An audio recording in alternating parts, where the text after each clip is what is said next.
Hey everyone, this is Norm Farrar, aka the Beard Guy here, and welcome to another Lunch with Norm, the e-commerce and Amazon FBA podcast. Today we're going to be discussing how to unlock your customer demand year-round.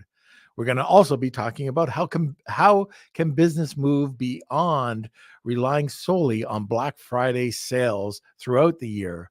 Why is it essential for Shopify stores to create unique demand moments throughout the year? And what are the risks that businesses face when they fail to generate additional demand? All right. So, welcome to another Lunch with Norm, the Amazon and FBA podcast. Lunch with Norm. Lunch with Norm. Lunch with Norm.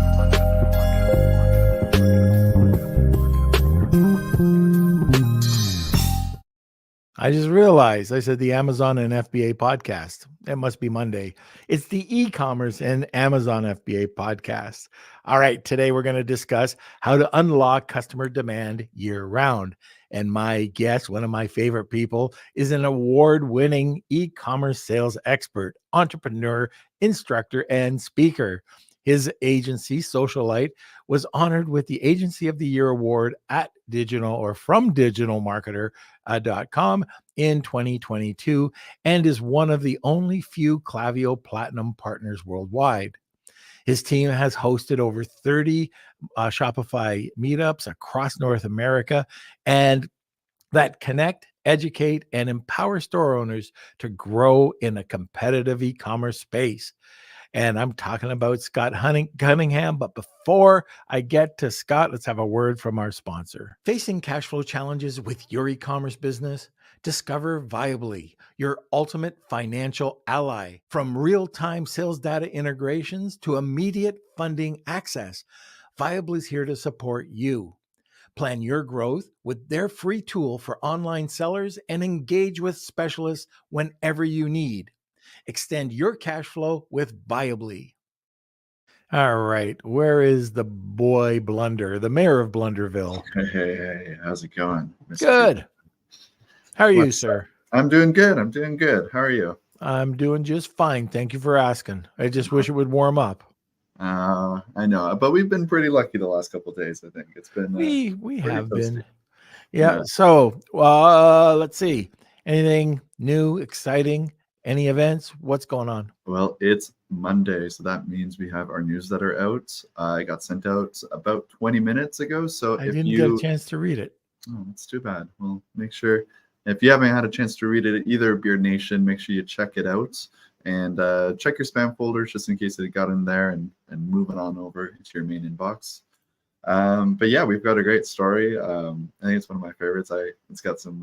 I added some images too. Oh, did you? I think it'll make it come to life a little bit more. Oh. But yeah, let us know what you think about this week's story in the newsletter. Also, we added a poll about like your biggest phobia as well. So let us know. Oh, I know mine. Yeah, I know yours too.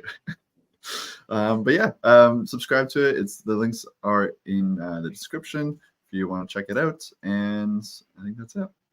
Okay, very good. Yeah, I can't wait to read the newsletter. I think it has potential. It's a good story. It just freaks me out even now. Okay, I think that's about it. If let's see, if you have any questions or comments, throw them in the comments section. And we can now, I'm just grabbing my coffee, sit back, relax, grab a cup of coffee, and welcome my buddy, Scott. Hey, hello, Norm. Good to see you again, my friend. I like that background. Is that a background, or is that a green screen, or is that real? That's real. That's a real background. That's my brick loft that our office is located inside. Wow, in upper North Canada. That's right. We're the most northern city in the world with a population over 500,000. Oh my gosh, we're talking about Edmonton, Alberta. My fellow Canadian friend, yes. So we can talk about Timbits and all the other good Canadian things. Maple syrup, Wayne Gretzky. Yes. There we go. We have at least 3 things that we can talk about.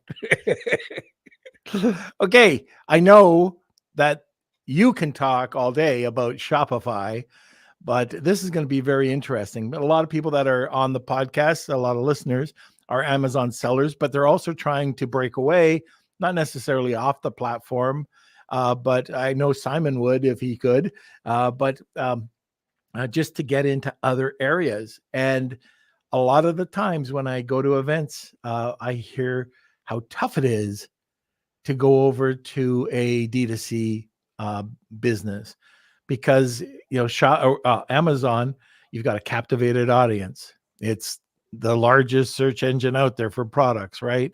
So if you want to buy something, you go to Amazon. Shopify, it's a whole other world.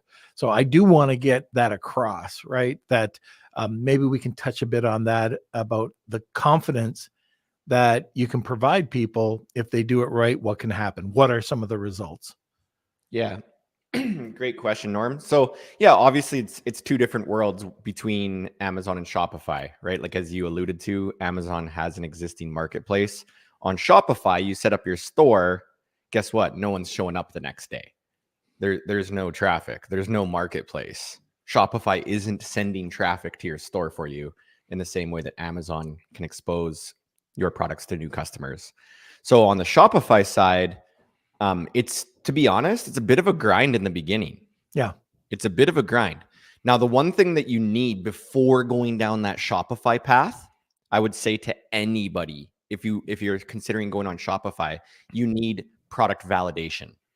So you need proof that customers like your products. This is why we help a lot of people who are already selling on Amazon make the move to Shopify, because they already have validation. They have lots of testimonials, good reviews. So as long as we got validation that somebody likes our products, we believe in the Shopify side that we could find more customers like that online. And it's a bit of a grind in the very beginning because you're trying to figure out, unlike Amazon where you go to a marketplace, you put on some ads or you do some organic listing optimization and you can get in front of customers right away. On Shopify, we have the saying, if you build it, they likely will not come. Right? So we got to go out there and find customers, attract them to us. And so it's really important that we nail our messaging. That's the big differentiator, is that we got to be super awesome, smart marketers and make sure our messaging is doing a good job of getting in front of people, interrupting their day and driving them back to the site to shop. This is a whole different rabbit hole, but something I've learned from you since we met 2 years ago, I think. Well, no, it was longer than that. When we met at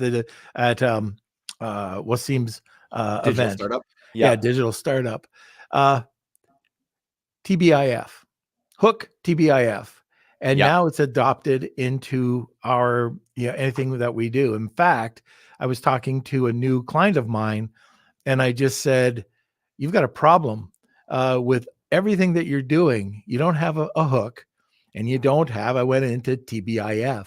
Just very briefly, can you talk about TBIF? I don't want to go an hour on it. We could go an hour on it, but what is the TBIF principle or strategy? Okay, so I do have a 10-hour version. I also have know a 2-minute version. Okay, so I'll give you the 2-minute version. And this is key. Remember, I talked about this. On the Shopify side, we got to go onto Facebook and drive ads, interrupt people's day, agitate them, compel them to come visit our site and shop. So we got to get really good at positioning our products. And we have this offer stack formula that is a tool to articulate our position, right? So positioning is the thing that's going to compel people to buy. This offer stack formula that you're talking about, that's how we articulate our position in the market. So it's 5 ingredients. The first one, like you said, it's the hook.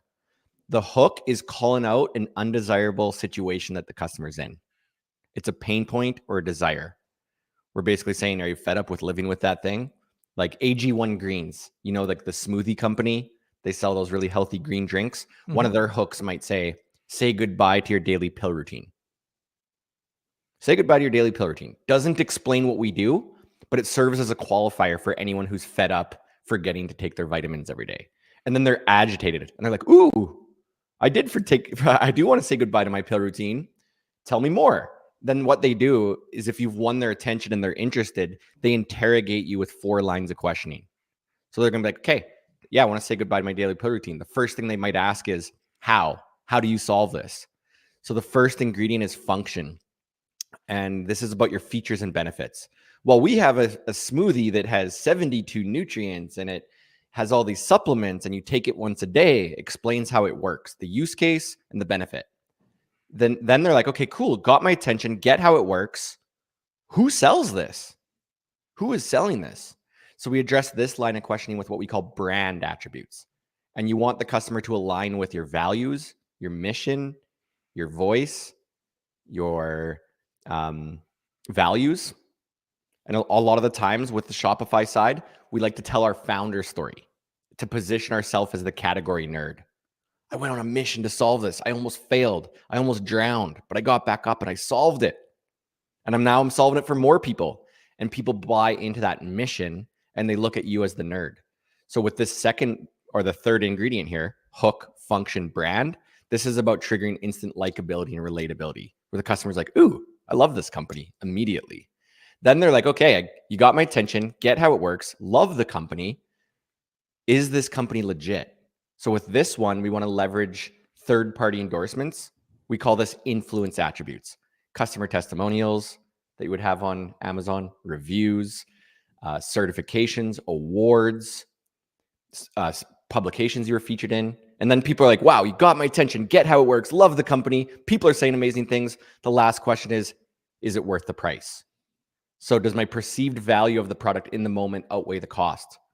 And that's what we're trying to do with this 5-part formula, is stack so much perceived value that it'd be a no-brainer to say yes. They're just like, yep, I'm going to buy.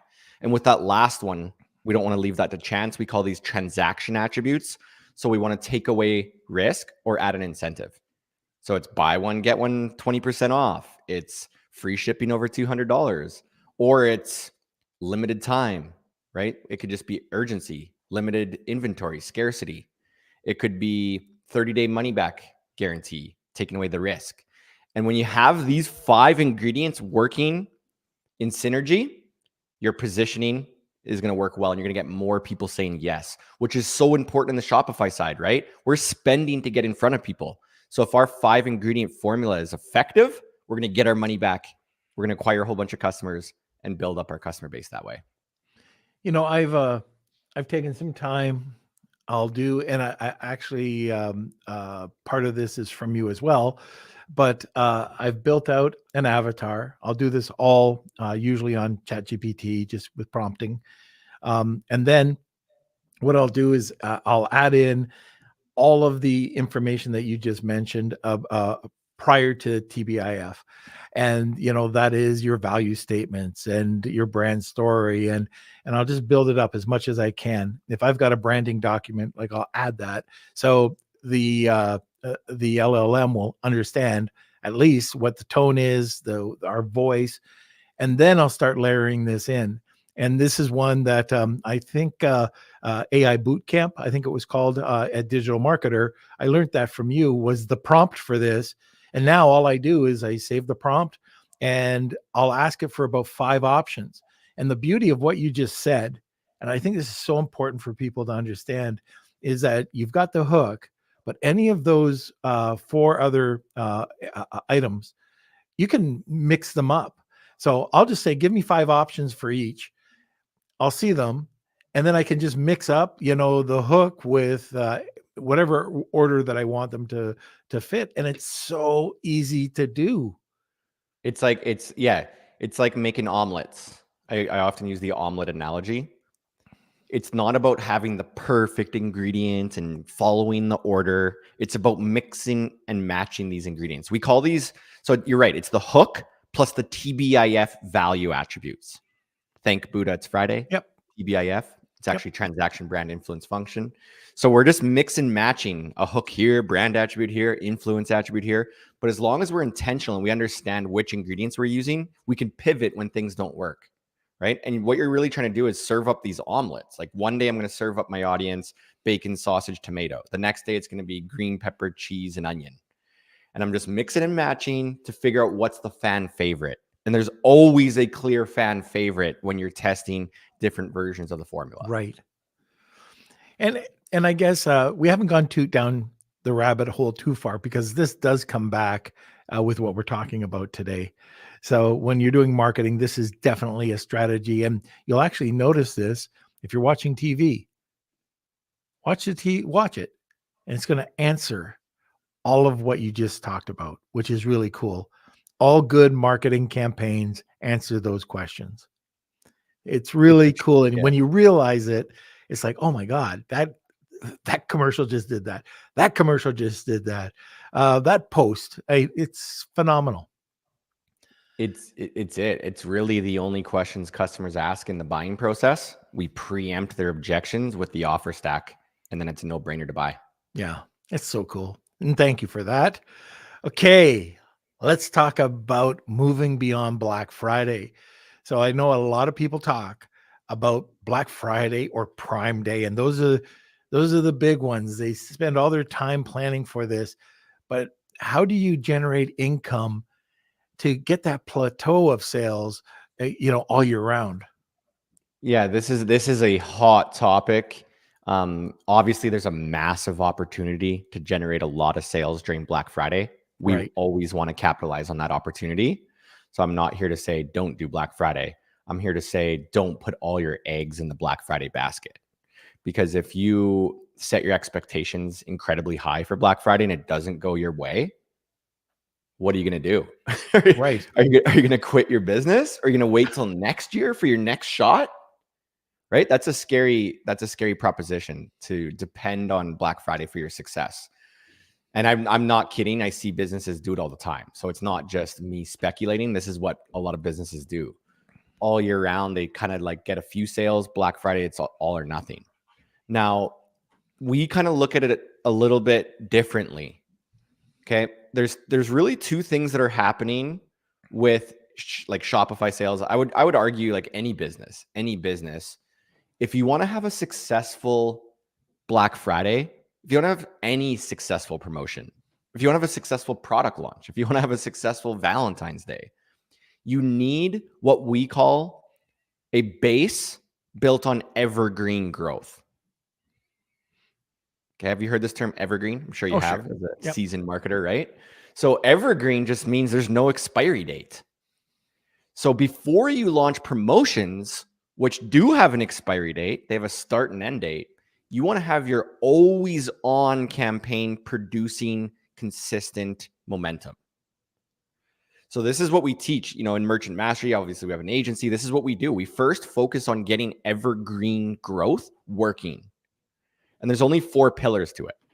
There's what we just went over, positioning, getting that right 5-part formula, getting your Shopify store optimized with the 5-part formula, getting your email automations, your flows, and your email campaigns performing at about 20 to 35% of your revenue.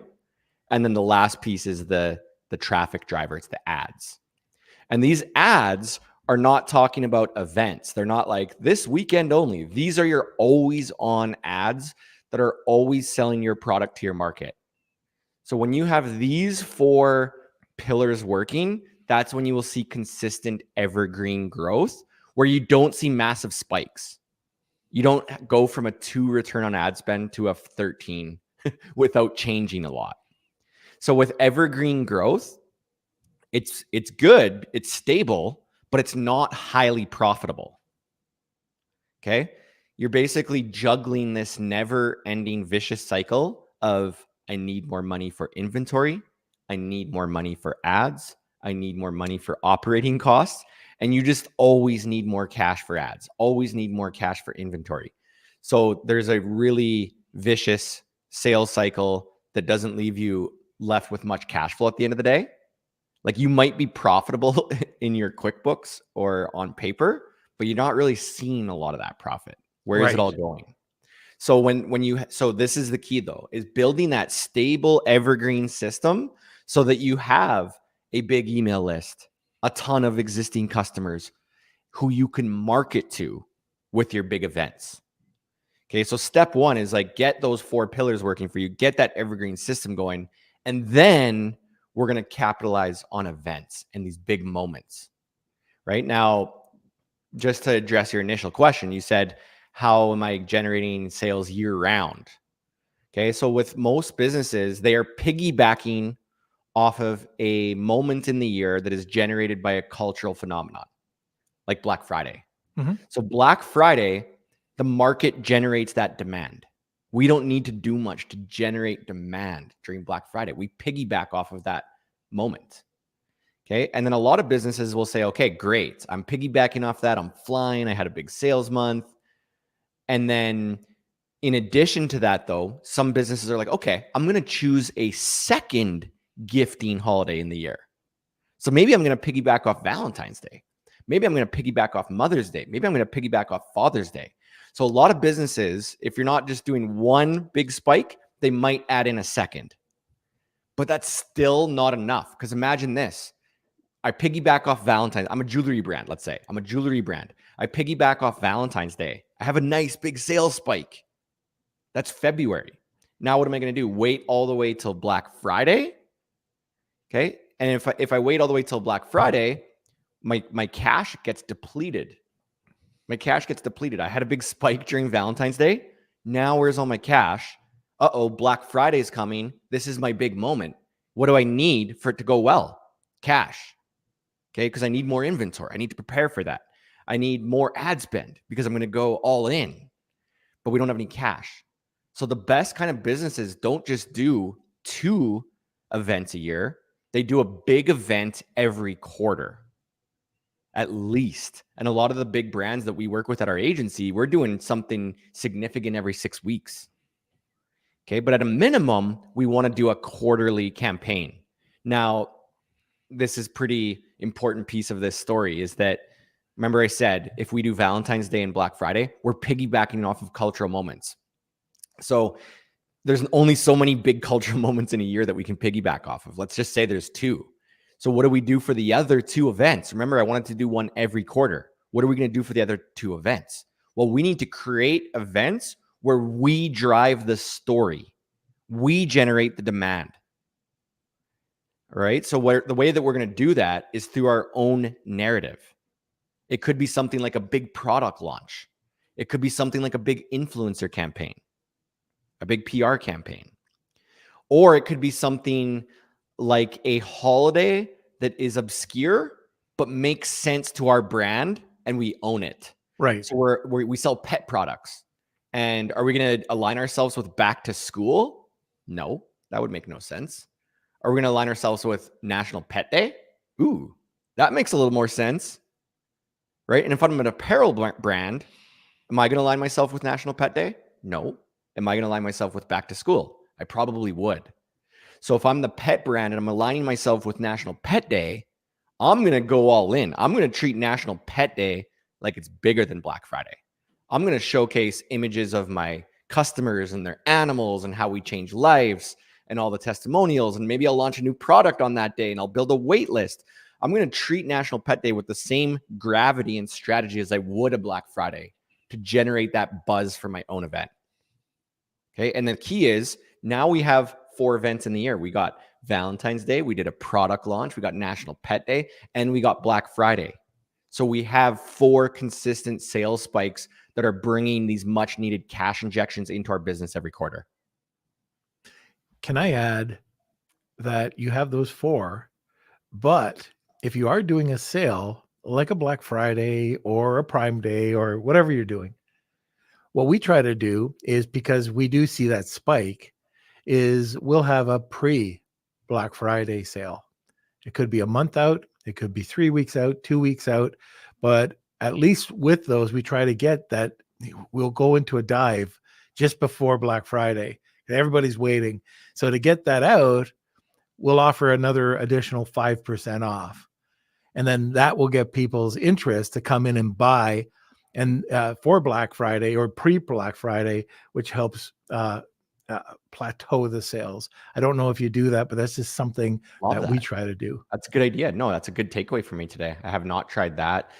You obviously will do like early access before Black Friday, like a couple days out. But there's 2 kinds of things that we do. There's these big moments that I'm talking about, and then there's like levers versus big events. A lever is when you need a cash injection and you don't have a plan. Okay. So like most people, I was talking, we have over 2,000 Shopify stores that we've helped through Merchant Mastery. So we have a massive community. We got like 70 clients at our agency, bigger brands. So I'm talking to merchants all the time. And I was interviewing someone the other day and I'm like, what did you do for your last product launch? Oh, I sent out one email. Our product is launched. Yay. Okay. And then I'm like, okay, cool. What else did you do in the year? I did an anniversary sale. What did that look like? Sent out an email. It's our anniversary sale. Surprise. Right? So the reason people typically do that is because they need a lever. So they're like, what's the reason I'm going to send out a sale? It's an anniversary sale. Okay. So we still need these levers. When we need cash, we're going to do a flash sale, free shipping this weekend. We still want to be able to pull those quick levers to get cash. But an anniversary sale should not be treated like a lever. It should be treated with the same gravity and magnitude of a Black Friday, where we're going to celebrate our history, show our upbringings, and show how much we've evolved and do something special for our customers.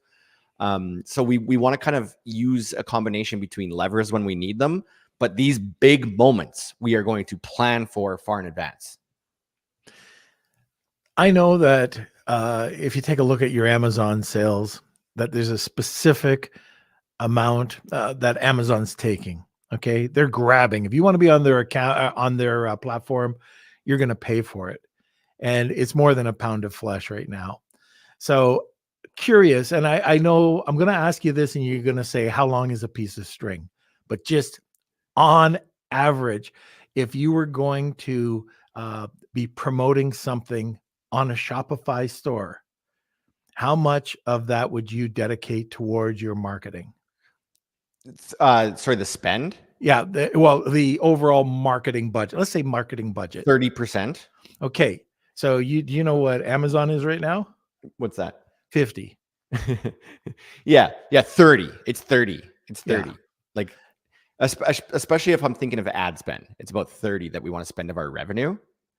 And here's how this is a good topic that you just brought up right now, Norm, because with Shopify, a lot of people, I've helped so many go from Amazon to Shopify. Like this is like my love language is helping people get onto Shopify, right? So I've seen this so many times and it's new. People are like, oh my goodness, like it's so expensive getting customers on Shopify. Yeah, in the beginning it is, because this is the big benefit of having a Shopify store is you eventually own your list. Yeah. Those are people that you have the ability to remarket to, which it becomes an ATM at some point. Your community is so big. There's so many happy customers in that list. Anytime you email these folks, you're going to generate sales. But in the beginning, you don't have that platform. You don't have that community who you can market to. So every dollar needs to count. You spend money on ads. Your goal is to do a little bit better than break even. But this really geeky KPI that we get obsessed about in the Shopify space is your 60-day and 90-day lifetime value. Okay. So it's like we acquired this customer. We barely broke even on it. But the next time that customer buys, there's no more big ad cost. Exactly. It's more profit the second time, the third time, the fourth time. So these big quarterly events give customers a reason to come back and shop with you sooner than later. So we're getting the profit back from that investment quicker. Now, to build a list, I'm curious. One of the things that I've done in the past, I don't really hear a lot of talk about it, but just to help build that list, if I have a natural product, have you ever used a sweepstake? Okay, so I know a couple of people who are really successful with sweepstakes. We've dabbled with it over the years and made the decision to completely stay away from it. Mm-hmm. That's just not an area that we have like deep expertise in. The reason that What's going on there? Somebody I have a fire alarm here. Podcast may end shortly. It may, yeah. Do you want, I think it's you know what? Why don't you check that out? okay. I'll bring Kelsey back on, and if everything's good, we'll get back to you. I think we're good. Oh, okay. Okay, very good. So listeners, don't go away. Scott's still here. Yeah, still here. Where were we going with that? We were talking about sweepstakes, and I've used sweepstakes campaigns in the past to help build that first group of emails. And I found that it helps, but you were just saying that you're kind of keeping away from that. We want to build our list with high intent. Oh, there's the alarm again. I might need to come back. All right. Okay. We'll see you later, Norm. Okay. So Kels, come on board here. All right. Wow. So, you know, this is a first. Yeah, that's a first. So sweepstakes.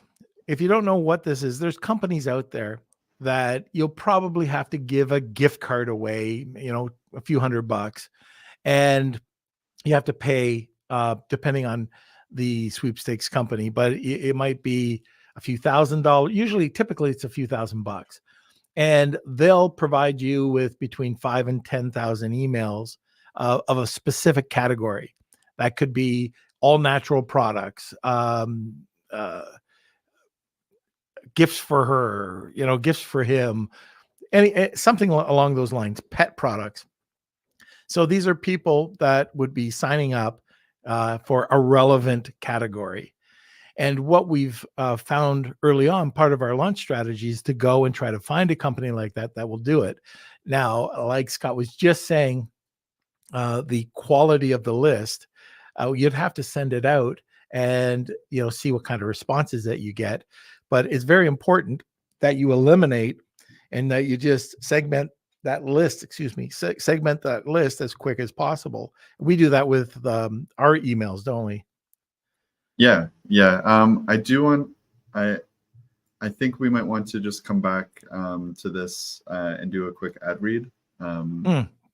Why don't I do that? So I'll do an ad read. Okay, let's see. You stay tuned, listeners. See if it's like NASCAR. See if I cause an accident. Hey, Amazon sellers, ever faced with account suspensions, ASIN hiccups, or IP headaches? Introducing Seller Basics, your Amazon account's guardian, which is $99 a month, or code NORM, $89 a month. Seller Basics offers a dedicated team to shield your business from these challenges. Plus, this membership offers free legal consultations from seasoned e-commerce attorneys.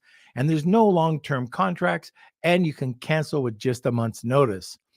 View Seller Basics as your Amazon account health plan and check out sellerbasics.com. Or check out Seller Basics at sellerbasics.com. There's the first accident. All right. Now for the disclaimers. Seller Basics isn't an insurer or law firm. Consultations come from independent firms. Results may vary. Membership is needed before any events leading to claims, and terms apply. Okay. So let's get back. Okay, and I think also we'll mention the Wheel of Kelsey giveaway today too. Oh, the Wheel of Kelsey giveaway is awesome. Let me see. We've got. Well, why don't you tell about the giveaway today, Kels? Okay, so yeah, today's giveaway. If you're new to the podcast, we do this every single episode. Just write hashtag Wheel of Kelsey in the comment sections to enter. And today's giveaway is going to be a first level to the Compounding Promo Phenomenon Bootcamp from Scott. So Scott's going to come back. If he's able to come back, he's going to explain more about his bootcamp and the details about it. But as you can hear from Scott, he's a pro. So make sure you enter. It's hashtag Wheel of Kelsey. If you take 2 people in the comment sections, you'll get entered. And yeah, so we're just talking with Scott in the background, and whenever it's good to go, we'll bring him back. Okay, why don't we bring him back now? Okay, just let me double check. Okay, so Scott's good to go. All right, you put the fire out. The building's still standing. Wow, that's fantastic. Okay, good. Just recap this thought, Norm. You were talking about, I just wanted to close that thought about the sweepstakes. Like, we want to get high intent people onto our list. And we notice there's a lot of people that just join sweepstakes to get the prize. And we want to be really intentional with like really good people in that list. Because with Shopify, and we use Klaviyo, obviously we're a platinum partner. Yeah. Your fee gets really expensive when you have people who are not when they're not qualified to be there. So you want to make sure you have high intent people. Right. Yeah. Right. Yeah. What I was saying, just as you had left, and that is to qualify. And so make sure, this is the downfall. You will get those types of people that are not going to answer your email. They were just in it for the sweepstakes. But if you move them off the list as quick as possible, you could send out, we have a 30-day. So if you don't respond to our newsletter and open it in 30 days, then we move you off the list. And that's the same thing over here. If you're trying to build up that community, yeah. And then you have to divide what that costs. If it costs you a $400 gift certificate, $3,000, what did it acquire? And what did it cost for you to acquire that customer? So that would either tell me whether to move to sweepstakes again, for later on, maybe in 6 months, whatever it is. But okay. So the other thing, so there's still lots to talk about. And I know we're short on time. But I do, yeah, Kels. I just want to quickly give a second. Scott, do you want to explain the compounding promo phenomenon bootcamp for the giveaway? Yeah, this is the whole idea, is that, with Merchant Mastery at our team, even at our agency, we're always helping people with evergreen growth. But we've started to layer on these quarterly promotions, and the compounding promo bootcamp will help you plan which 4 promotions to run in the year. And we kind of give you some guidance on what to choose, how to plan it, how to position it. We give some templates for your website layout. So it's kind of really a good way to start planning this quarterly promotion where sales start to compound. That's one other important thing. When you're doing quarterly events, you'll start to see each subsequent sales spike grow because you're getting more new customers, more repeat customers. Okay.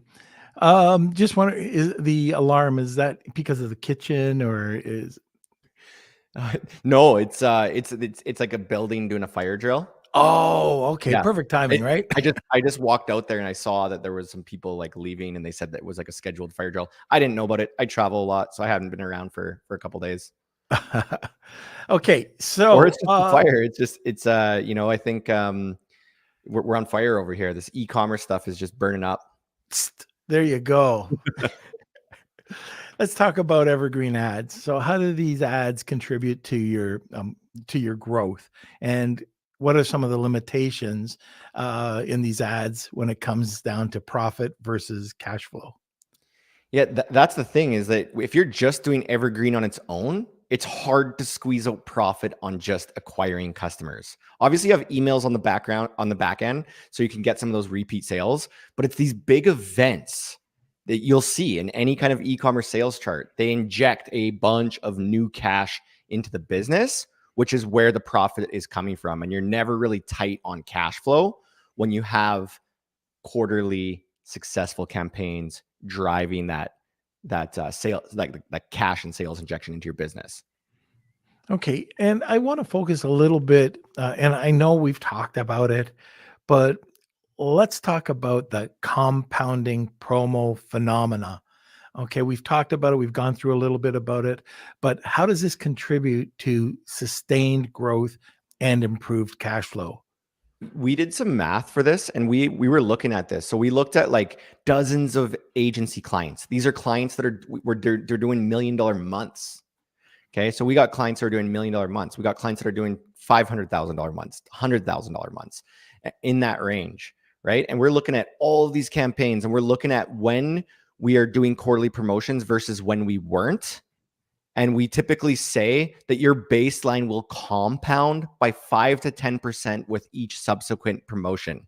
I don't mean to drop too much math on you here, but we actually see the compounding effect going to play. Okay. And then let's just take a look at risk. So what risks do businesses face if they fail to generate additional customer demand through various promotions? If you're not running various promotions and you figure out evergreen, cash is tight and you can't prepare for your big events like Black Friday. We want to do Black Friday. It's generated by cultural demand, right? We want to piggyback off that. But if we're just doing evergreen, cash is tight. We can't properly prepare for the big event that's going to be the big cash injection, right? So if you're just doing evergreen, you're never like abundantly profitable, but yet you need to prepare for Black Friday and you need inventory and ad spend. So you don't really have the cash to do that. With these quarterly promotions, like I said, the spikes keep getting bigger and bigger, which means more cash and more comfort, more cash flow. All right. Okay, Kels, why don't we get to some of the questions? Okay, so we have a couple questions from Simon here. So going back to, let's do the omelet one too, because we love omelets here. So Simon says, I love omelets. However, I'm not good at the cooking. I have the chickens that make great eggs. I grow great peppers. I have all the ingredients, but how the heck do I make my omelet? TBIF. Yeah, it's hook. You just brainstorm. What are many hooks I can come up with that agitate the pain point of the buyer, right? And just think of their average day. What was their average day like before using your product? It was terrible. Versus what is life like now using that product every day? It's amazing. So just by going through what that your customer is going through before and after using your product, you could create hooks with that, right? Remember we were talking about AG1 greens, say goodbye to your daily pill routine. That's before using their product. I was taking vitamins D and C and zinc and all this stuff every day. Now I just have one drink. So I'm creating hooks talking about the before and after of the average day. That's a good way to do it. And then with the TBIF value attributes, just brainstorm what are different transaction attributes I could use. What's your guarantee, your exchange policy? What kind of offer do you have? Do you have a welcome offer? Do you have a gift with purchase? Do you have limited time? Is it limited inventory? Brainstorm many transaction. Brand. Brainstorm many brand attributes. What are your values? What is your mission? What is your cause? What is your founder story?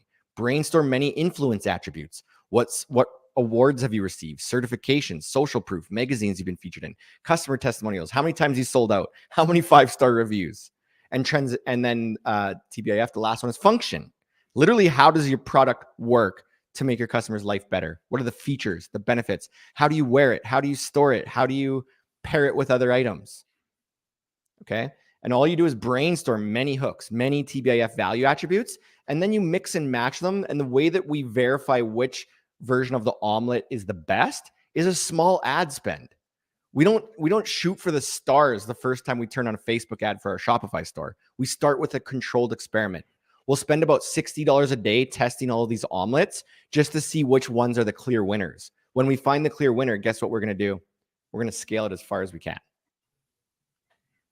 Very good. Now I see that Simon did post something here. Yes. So Simon says, I get all that, but how do I implement all of this while I'm busy tending to my chickens? I guess you got to ask yourself, is it like, you want to do this? How much of a priority is it? For me, positioning is the number one most important thing that's going to unlock your sales potential. Everybody thinks it's the sales channel. Scott, I've had 100 businesses come to me in probably the last month being like, Scott, Facebook no longer works for my business. So I tried TikTok. That didn't work. So I tried Google. That didn't work. And they become channel chasers. And I'm telling you, it's not the channel's fault. It's not the channel that's going to unlock your sales potential. It's your positioning. It is the most important ingredient. When your positioning resonates with your market, more people are going to say yes. So if you're too busy tending to chickens all day, you might be neglecting the most important thing that unlocks your sales potential. That's a great point. There's your nugget. That's the nugget. Yeah. Okay. And last question is, let's say a brand is hooked on the Amazon crack pipe and decides to do rehab. Piece of string question, but how long does it take to replace Amazon revenue with Shopify revenue? 6 months, a year, 2 years? The hardest part about growing on Shopify, which is numbing, it's going to make you want to quit, is getting to your first $1,000 per month. The second hardest thing, which almost makes you want to quit too, is getting to $10,000 per month. Okay, getting to $10,000 per month is also very hard. But once you get to that $10,000 per month mark, guess what starts happening? You start to have a customer base that you own, an email list that you own. Your platform starts to build, which means it's easier to get repeat business and treating your email list like that ATM I was talking about earlier. So I would typically see people get to like the 10K per month mark in about 3 months. Okay, so take about 3 to 4 months to get that 10K mark. And then it would probably take another 6 months to a year to get to that 100K per month mark. If as long as you got good products, you're a good entrepreneur and you're working with a good team to help guide you along the way. So the beauty about Simon's brand is he's already got a very established brand. He was on Dragon's Den in the UK. He's sold to David Beckham and his family. He sold his products to the royal family. They Amazing. have his products. Yeah. So to make the transition, it probably, because you've already got the brand, it goes back to the positioning. It goes back to your strategies, your marketing strategies. But you might be able to do that, quicker. It might take longer, but you've already got this. I wouldn't give up Amazon. Amazon's there. It is a channel for you, but why not start building on Shopify? And while I'm talking about just being on Shopify, I also want to talk about something. I don't have an affiliate. Okay. When I talk about, courses, it's because they're awesome. And Scott's got one, Merchant Mastery, and he takes people through this journey and he does it in a very specific way. You're not left with advanced strategies at the beginning. It's a walkthrough, step 1, step 2, step 3. So you kind of graduate to each level. Do you want to talk about that? Yeah, we're really intentional with what kind of strategies we're telling you to do at each stage. Here's the problem. So I hear where Simon's coming from, right? Like there's a couple that's in Merchant Mastery Elite right now. They were doing about 1.5 million on Etsy per year. They're starting to see their sales decline a little bit. They went onto Shopify. They already had that fame. They already had that recognition. They already had some traction in the market. We're able to help them get to 10K per month in about, like I said, 3-4 months. And now they're on their path to 20 and then 40 and then 60. But the key is, like, a lot of people, what they typically would do is say, okay, Simon's busy guy. He's got a farm. He's tending to chickens. It might be tempting to try and just hire an agency. I'm going to outsource this because I'm so busy tending to chickens. But that is too much horsepower for a little tiny baby business. When you're just getting started on Shopify, you're just a little infant. And we don't want to send an infant to a big old bad digital marketing agency. Agencies are great. We have one, right? We have an award-winning agency, but agencies are way better when you are already like building a lot of momentum. Agencies can take over and use their systems and processes and their discipline to test and validate and scale more quickly. But when you're a little infant on Shopify, you want to learn how to do the things that make your business money. So I've had some of the big executive people. I've had a guy who has like one of the biggest boxing short companies in the world. He joined Merchant Mastery because he's like, Scott, I know how to do everything in my business, but this. I know how to be the janitor, the bookkeeper, the accountant, the buyer, the everything. I know how to do everything. But every time the people are talking about e-commerce, I feel like a dum-dum in my own business. Everyone's talking about Shopify. I'm not part of the conversation. So I was like, screw this. I know how to do everything else. I'm going to learn how to do this. And you go through 4 pillars: positioning, Shopify store optimization, email marketing, and then you launch those ads and test those omelets. And once you figure out a winning omelet, you're like, okay, great. I know how to do it. I'm not going to do this forever. Then you could start offsetting it and like delegating it to a team or to an in-house person. We actually train a lot of in-house people too, because they're just like, hey, I learned how to do it. Now my in-house person wants to do it. Teach them, which we do all the time. Fantastic. By the way, Scott, give us a plug. Where and how do you sign up to your course? merchantmastery.io. Check us out there. There's a little tab in the top navigation bar called free training. That training actually goes through this 5-part formula in more detail than we did today. I know we kind of did the fast version. I think there's like a 15-minute version. Yeah. And once you, like I said, once you get it, it becomes part of your routine. It's just so simple. It's just, okay, this is what we got to do. It's every time we have a new brand, this is what we're looking for. Yeah. And whenever your sales are stuck, like we help, this formula is so simple, Norm. I'm so glad that you pointed that out and that you've adopted it, because it really is so simple. And even if people have a sales ceiling at 100,000 a month, 500,000 a month, $1 million a month, we go back to the same formula. We're like, let's go back and see if we can position this a different way to get through the next sales ceiling. Okay. Now we just got a few minutes to go. If you have not signed up for the giveaway today, you're going to miss out on a great one. So it's hashtag Wheel of Kelsey, tag 2 people. You got a second entry, and you'll get Scott. Again, just tell us what they're receiving today. So you're going to get access to the compounding promo phenomenon bootcamp. I go into a lot of detail about how to compound your sales, how to position your campaigns, how to plan out your whole year to get a lot of success. So we'll give you access to that bootcamp there. Fantastic. Okay, I'm going to just talk about the next sponsor read, and then we'll be right back with the Wheel of Kelsey, and we'll get you out of here on time. Okay, just want to talk a little bit about Start, Scale, Exit, Repeat. This is a book that my buddy wrote, Colin Campbell, and it's all about the journey, your entrepreneurial journey. Start, Scale, Exit, Repeat. He goes into detail, and he breaks down each one of these modules into different sections. So it starts off with the story, the people, the money, and the systems that you'll need to graduate, go through, start, the same thing in scale, exit, and then repeat. And it's also broken down into subcategories. I call it a entrepreneurial reference book. So he's also interviewed 200 people in this book. This is not AI generated. It was published by Forbes. He's talking with Joe Foster, the founder of Reebok, Vern Harnish, just some really top great guys.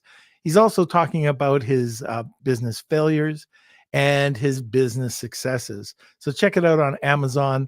It's available in hardback, softback, Kindle, and on Audible. So that's Start, Scale, Exit, Repeat. Okay, now let's head over to the wheel. It's time for the Wheel of Kelsey.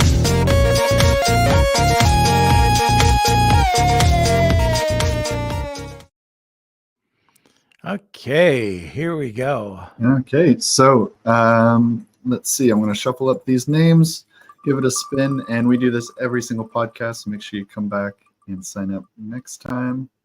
And it looks like the winner is Legendary Studios. Ooh, so Legendary Studios. I guess that's a first-time winner.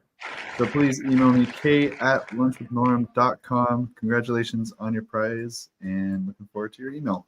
Okay, Scott, thank you so much for coming on. I'm glad we could work through the fire alarms. So there we go. So I really appreciate you coming on again, and we got to have you on, later on, maybe in the next 3 months or so. It's such a pleasure coming, Norm. I'm glad we were together able to survive the fire alarm. The fire inspectors actually just came in here right now. So everything's all good. We made it through. It's always an honor being here. Thanks everybody for your questions and for participating. Hopefully you walked away with something valuable today. All right. Fantastic. Thanks, Scott. We'll see you later. And to everybody, I hope you found this valuable. Some of this content you just don't find anywhere else. As Scott is talking about it when he comes onto the show. Oh, this is hilarious. So Scott gets the fire alarm. I'm being cut off right now. I don't even know if you can hear me because of a phone call that somehow came through my computer. But if you can hear me, why don't we just, this is one for the blooper roll. Kelsey, why don't you come on? Could you hear me? Yeah. There's been no change at all. So I kind of wanted to let you just go for a little bit and see. Oh my God. The screen just went blank and it said that there was a call coming in. Yeah, you're good to go. Okay, good. Okay, so I guess now that I know that you guys were hearing me, we'll edit this out from the podcast version. But join us every Monday, Wednesday, and Friday at noon Eastern Standard Time. And let's see, if you'd like to be part of our community, we've got an awesome one. You can either listen to the podcast, you can sign up for our newsletter. It comes out every Monday. Join our WhatsApp group or be in our Facebook group, or you can do one or a combination of all of them. All right, so that's it. We will see you on Wednesday. Lunch with